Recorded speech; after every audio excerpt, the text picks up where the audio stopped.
Welcome to my video on Aristotle's Wheel Paradox. I'm going to show you the paradox and explain it to you and show why it's really not a problem after all. But first of all, I'm going to look at what is a paradox. A paradox is a statement or situation that appears to be impossible or self-contradictory, but has a logical explanation when examined carefully. That's what we're going to do, examine it carefully. So a paradox usually arises because of a hidden assumption or an incorrect interpretation. We'll see what that is. Now, before we get started on the paradox, I do want to look a little bit about who was Aristotle. He lived a long time ago, about 24 centuries ago, ancient Greek philosopher, mathematician, scientist, and he really influenced the whole world in which we live with all of his theories, and it took thousands of years to refute all of them that were incorrect. So the wheel paradox says that two wheels of different sizes are rigidly attached together. Both wheels make one complete revolution. How can they travel the same distance if their circumferences are different? That's kind of the paradox. The apparent contradiction became known as Aristotle's wheel paradox.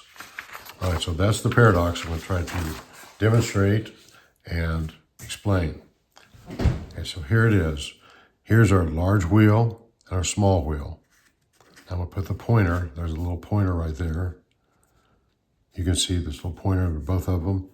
Now as I turn the wheel,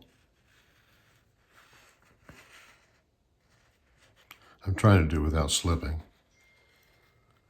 Okay, there I end up right over here at this edge right here.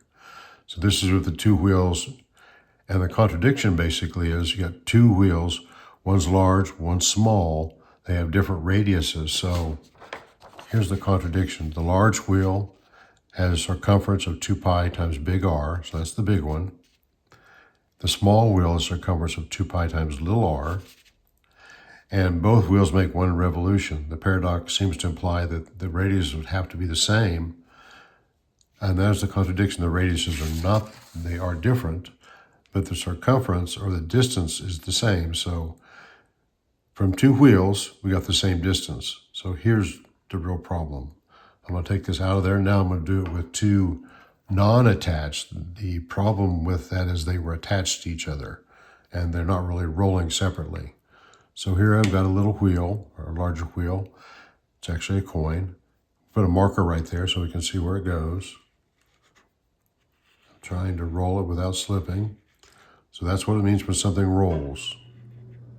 Okay, so there it goes. We're going to go right here to about the eye and inner. So that's where that one goes. Now I've got a smaller wheel. See, this one's smaller.